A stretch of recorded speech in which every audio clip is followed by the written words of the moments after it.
On to other news this hour. Saudi Arabia's war on Yemen continues relentlessly, causing more civilian deaths and destruction.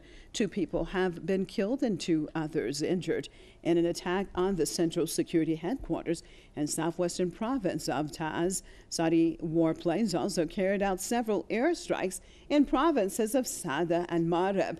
There is still no word on possible casualties. Now, earlier, dozens of Yemeni civilians were killed and scores wounded as Saudi fighter jets targeted a residential area and a military base in Hajj province. More than 2 months have passed since Riyadh started its military offensive against Yemen. Saudi warplanes target positions across the impoverished Arab nation on an almost hourly basis. Dozens of civilians are killed every day, and the infrastructure suffers increasing damage. Saudi airstrikes are carried out indiscriminately, with fighter jets targeting residential areas, mosques, schools, and even hospitals. Reports show the number of civilians killed in the operations way outnumber Yemeni fighters. The number of civilian deaths in Yemen is on the rise amid an international silence. On the top, the United Nations has failed to take any proper action. The UN had set May 28 for peace talks aimed at finding a solution to the crisis, but the talks were postponed for an undeclared reason. This was while Yemen's fugitive former president Abd Rabbo Mansour Hadi had said he would not take part in the talks in Geneva. The United States, which has a great influence on the Saudi kingdom and has backed the aggression, has remained silent on the ongoing humanitarian crisis. Analysts believe the world power's stance on Yemen is a clear example of double standard.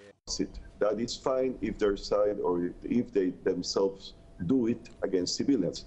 But when they do it, it's fine. If other side would do it, then it is not. So it's a double standard indeed, quite hypocritical. Saudi Arabia claims its war on Yemen is against Ansarullah fighters who are fighting the remnants of Saudi-backed Houthi and al-Qaeda terrorists. It also says the aim is to restore Hadi to power, but the devastating war has failed to achieve the goal so far. This is because Yemenis have time and again showed their support for Ansarullah through mass rallies across the country. They say they would never bow to Saudi demands. Meanwhile, the humanitarian situation is deteriorating in Yemen.